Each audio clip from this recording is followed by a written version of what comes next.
Radio Rahim here at the undercard, the Bat Cave of Boxing. And guess who I found lurking here underneath all the lights and ring is Del Boy, Dereck Chisora. Big fight coming up at O2 Arena. It's been a little bit mad in the build-up. Not the opponent you expected, but David Price, certainly a live dog. First, you made quite a bit of news in the past 48 hours on speaking about being your own quarterman, training yourself, preparing for a world-class fight. Is this the first time you've done something like this? No. It's like this, man. The program is written by David and the rest of the team, and then certain things are covered by certain people. But I just like to make fun of it, make it like I'm training myself, but I'm not really training myself. Well, you know the tradition of boxing. There's one guy shouting at you, telling you what to do between rounds, who's tasked with making sure he gets everything out of you every day in training. There's not that one guy in this camp, right? No, there ain't, but there's somebody I listen to, because it's like, when you're pro, like I've been long time pro, you know exactly what to do, what not to do. And, the training camp is going well. David is like written a good program, and Pete and Ruben and everybody else. So we done it very well, and we like it, and it's going well for us. Oh, what did you feel like? For instance, last month here, there's been two trainers since. Obviously, you find this program to be more agreeable. What is it about the single trainer with you setup that wasn't agreeing or wasn't getting the production that you felt you needed? No, in a sense of like, with the trainer I had before, he was a good trainer, but the same things were happening in my life that I wanted to train in London, and he said he can't. So I was like, no, fine. So I moved back to London because I know what's good for me, and me being up north was good for me as well. But I said I'll do this camp here, and then plus David said, what, it'd be better if we do this camp in London because we find Joseph Parker. He's going to be fast and fit, so we want to put everything under one roof. Up in Rotherham, I was training in the morning with the coach, and then after the rest of the day, I'll have another session. But in London, I got 3 sessions a day. How do you feel the training, or at least the strategy, needs to differ? Dereck, Joseph Parker, and David Price, very different fighters, different builds, different styles. This late in the game, what kind of adjustments do you need to make to prepare for Price as opposed to Parker? You know what? This is why I got that term of like going to war.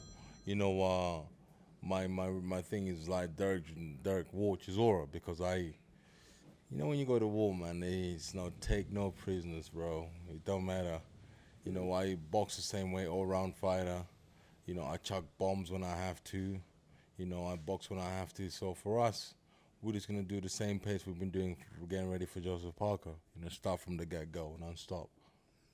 Whenever I talk to other fighters, most of them, they don't know like where they stand with you. A lot of them admire you. Some of them are even afraid of you. But people don't know where your friendships and loyalties lie. And we just heard Anthony Joshua say that he was asking you in to help him prepare for Andy Ruiz. Is that true? Did you help Joshua at all getting ready for Ruiz? Yeah, I'm going to help him. Not yet. I haven't. He's asked me, and I told him I want to come down. I've said I want to come move around with him, but the schedule's not been planning for one another. So it's going to happen. Me and him are going to move around. I'm going to help him train and stuff like that for Ruiz.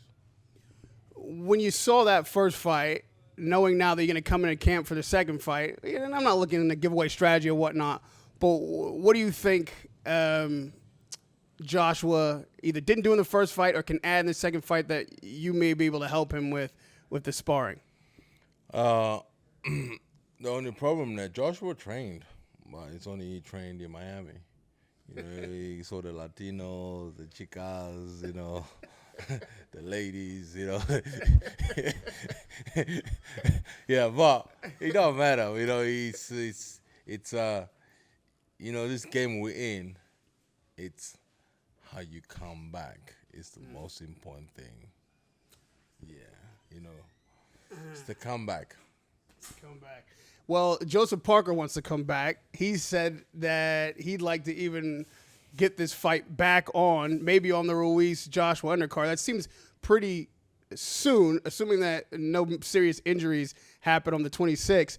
Would that be a fight you'd still be keen to do on December 7th? Is that too soon for you? If I didn't get bite from a spider or a fly, I'll fight him. But Joseph Parker needs to be quiet for now.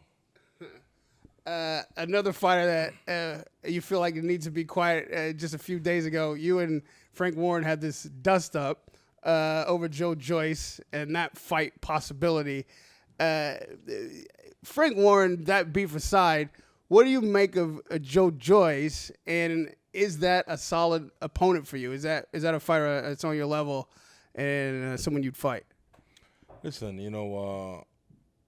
talking about the whole situation on another side of the promotion, Frank is a good promoter. He knows when he has to get. He gets fights done. But he's got Daniel Dubois, Joe Joyce. Those are the only two fighters he's got. And what pissed me most was that every time on his show he has to mention my name. Do you understand? He mentions my name, and so when I want to watch the shows, he tells me I'm not welcome to the shows, but he mentions my name. So I'm like, why do you have to mention my name if I'm not there? We offered him money, we offered him this. He didn't offer me any money.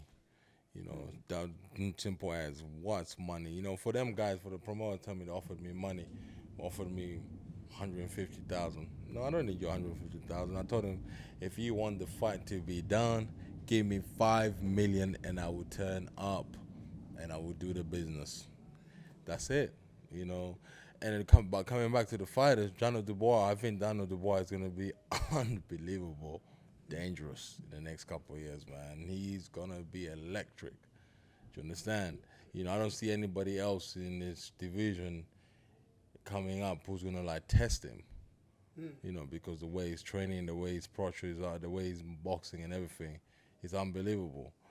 Joe Joyce is a good fighter, man. He hasn't done anything wrong. He's beat everybody in front of him and stuff like that. But if the money is right, the fight will happen. But I'm not gonna do it for the sake of doing it to please, Frank Warren and BT. If BT want the fight happen, they will call me. They got my number anyway. With all that said about Daniel Dubois, would now be the time to fight him? Is he ready for the caliber fighter that you are and for the elites in the heavyweight division now? Listen, anybody's ready to fight now. It don't matter. You're never ready. Everybody's ready. But it's all about the money. Well, another heavyweight who's proven it's all about the money for him is Tyson Fury. Doing WWE. He's headed over Saudi Arabia. He's making $12 million for that. He's even said that he might call off the Wilder fight and continue to fight WWE like with Brock Lesnar and this kind of thing. What do you make of that? It's a lucky of the Irish, man. He's a big guy. He can get it done. Irish. WWE. We both know wrestling pays loads of money if you get it right. Since the 80s and the 90s, I used to watch WWF, WWC, and stuff like that. But good luck to him. I don't have anything bad to say about Tyson Fury. He's doing this now, but I think he's doing this to build a proper profile for the fight with Deontay Wilder, which is a good thing. You've said he's the best heavyweight out there right now. What separates him from the other champions in the elite at the division? I say that, but after I saw his last fight, I kind of think he needs to do more now because he stopped doing things he was doing before. He's lost so much weight. His power, he don't have the power punches anymore he had, and I think the next fight, the rematch, would be a disaster for him if he don't fix up soon, right now. When your fight fell out and before David Price was announced, there was a time when Usyk's opponent, Sprung, had fallen out as well. And a lot of people were talking like, maybe Usyk, Del Boy, that's a great fight. We want to see it. Obviously, he's now performed at heavyweight once.